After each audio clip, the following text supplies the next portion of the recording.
Well, I'm back again, and I'm back this time with a book haul. It's a book haul that's taken a little bit of time to accumulate. This hasn't all arrived today. Um, the bulk of them actually all by the same author. So I won't spend too long on them. Some of them are for different upcoming events, specifically for Dr. November.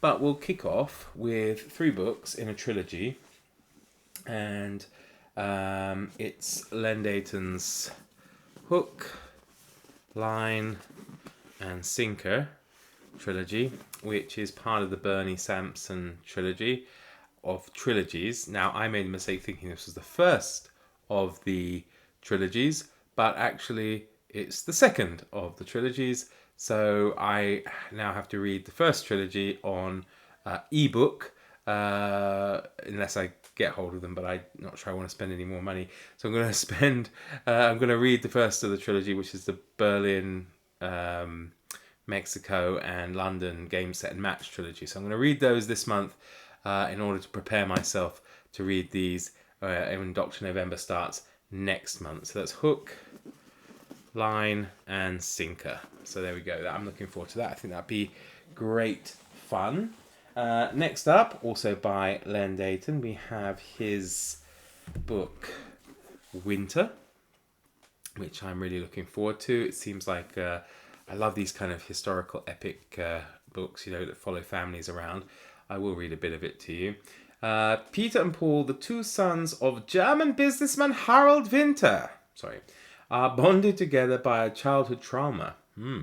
But as they grow up, the brothers also grow apart. When the shadow of the Third Reich falls, they become divided by war. And their differing ideals, only to meet again years later as the Nuremberg trials. An epic prelude to the Bernard Sampson game set and match trilogy. Winter is a rich, tragic portrait of the fortunes of a family and a nation over half a century now. One of my good friends, Alan, recommended I could read this after I've read the trilogy of trilogies, so I will put that to one side until that time should come. Now we have another novel, but very much based in historical fact, and it is Len Deighton's book Bomber, which I've heard very good things about. 31st of June 1943, an RAF crew prepare for the next bombing raid on Germany.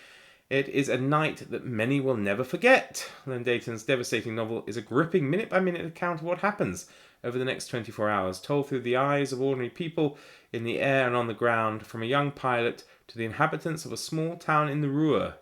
Bomber is an unforgettable portrayal of individuals caught up in the wreckage of war. So that sounds excellent.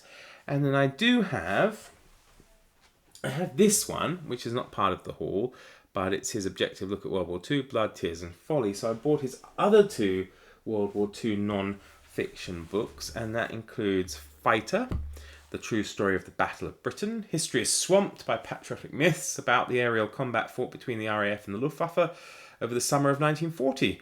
In his gripping history of the Battle of Britain, Len Deighton drew on a decade of research and his own wartime experiences to puncture these myths and point towards a more objective and even more inspiring truth. So that sounds great. And then we have, lastly, from the Len Deighton books, we have Blitzkrieg, which I've already started, as you can see, and I'm actually thoroughly enjoying. I think it's great. He's a really good... I've read his non-fiction book. I've never read any of his fiction, and he's a very, very good fiction writer.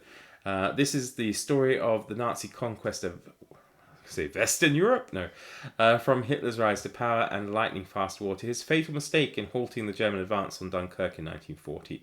Drawing on technical mastery and interviews with both Allied and German participants, Blitzkrieg sets out the technical thinking behind the attack and the weapons that made it possible. It is a compelling, detailed account of Europe's darkest hour. And as I say, so far, so very good. Next up, there's no more Len Deighton. Don't worry, I'm sure you're not that worried. We have a few other things which look pretty nice. I decided, as it is October, I'm not actually technically taking part in it, but I do quite like Edgar Allan Poe. So I found this complete poetry of Edgar Allan Poe. Now, I thought at first it was a penguin. It is technically a penguin. You can see on the bottom there is the penguin mark, but it's actually a signet classic, and I don't think I've got any. I might do. I'm not sure. You're probably shouting at me because you can see one behind me, but they're very nice actually, almost like pocket books really. So it'd be a nice, handy thing to carry around and whip out to read to people. I'm sure people can, who wouldn't love a bit of Poe quoted to them, just at a moment's notice, pull it out and say, hang on, my friends, hang on. Once upon a midnight dreary, while I pondered weak and weary over many a quaint and curious volume of forgotten lore, while I nodded, nearly napping, suddenly there came a tapping, as of someone gently rapping at my chamber door. "'Tis some visitor," I muttered, tapping at my chamber door. "Only this and nothing more." Sounds exciting, doesn't it? Next up, if you remember, because I haven't shut up about it, I read 30 books in 30 days last month, and 2 of the books I read were by someone called Edgar Allan Poe. And it is a transliteration, Japanese, of Edgar Allan Poe. Edgar Allan Poe. And I thoroughly enjoyed them, and I found this book online, Edgar Allan Poe, Japanese Tales of Mystery and Imagination, and it's by the Tuttle Line, and I do enjoy the Tuttle Line because they do some very good books, particularly from East Asia. So, I mean, it looks good. It is just a collection of, well, basically tales of mystery by the looks of it. Although I don't know why there's a story in here called Psychological Test, and it actually does have some test results in here. Japanese Tales of Mystery and Imagination contains 9 blood-curdling tales that combine the quick tempo of Western writing with the rich fantasy of the East. These tales include the strange story of a quadruple amputee. Oh, Japanese do like some weird stuff, don't they? And his perverse wife. Oh, the record of a man who creates a mysterious chamber of mirrors and discovers hidden pleasures within.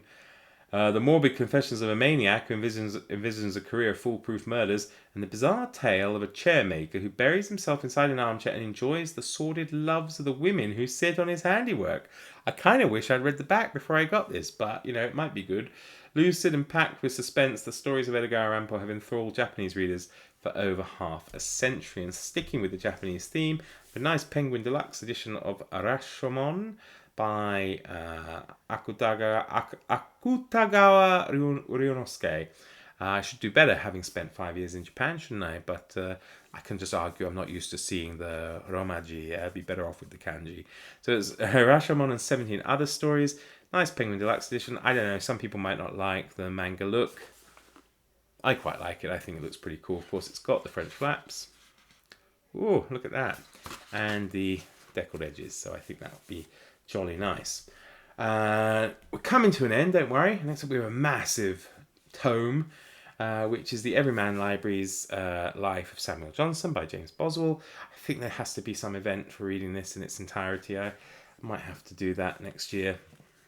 But yeah, and I do like the Everyman classics. I won't get every book in them, especially not translated works. So I always think they use older translations. But certain books, I think, just you kind of have to have in a nice-ish edition. And I do think they just look very, very smart, these Everyman Library ones. Even though they're not necessarily the most expensively made, they're just kind of nicely done. And I do enjoy them, definitely. So yeah. Always seem to end up though with little kinks and things in it. Luckily, it's just a little bit of damage on the front of the. Probably can't see it there. There's a little dent, but luckily it's not gone through to the book itself underneath anyway. So there we have it. The last 2 though are by the same author. The penultimate one is perfect choice for Dr. No-vember. It is an espionage collection of espionage tales, short stories, I think, kind of connected together through the central character. I don't think it's actually published initially as a book on its own. I might be wrong, but I'm pretty sure they were mostly a collection of short stories, because I know some of them do appear in the Everyman of the short stories of this writer. And it's vintage of William Somerset Maugham's Ashendon. When war broke out in 1914, Maugham was dispatched by the British Secret Service to Switzerland under the guise of completing a play. Multilingual, knowledgeable about many European countries. Sounds just like Dahom Elliott in Indiana Jones, doesn't it? Hello, does anyone speak English? Many European countries and a celebrated writer, Maugham had the perfect cover, and the assignment appealed to his love of romance and the ridiculous. The stories collected in Ashendon are rooted in Maugham's own experience as an agent, reflecting the ruthlessness and brutality of espionage, its intrigue and treachery, as well as its absurdity. And finally, the last book is also by William W. Morn, William Somerset Maugham, and it's a writer's notebook. From 1892, when he was 18, until 1949, when this book was first published, W. Somerset Maugham kept a notebook. It is without doubt one of his most important works, part autobiographical, part confessional, packed with observations, confidences, experiments, and jottings. It is a rich and exhilarating admission into this great writer's workshop. So, a writer's notebook by William Somerset Maugham, and I think it will be a fun read to dip in and out of. So if you've read any of these, please do let me know in the comments down below. I'd love to hear your opinions of them. Hopefully they're positive. You're not going to say, oh, why did you waste your money on that piece of rubbish? But you never know. So thanks for watching, everybody. Please consider liking and subscribing. And as I say, leave comments down below if any of these appeal to you or if you have read them. Do take care. Until next time, all the best. Cheerio.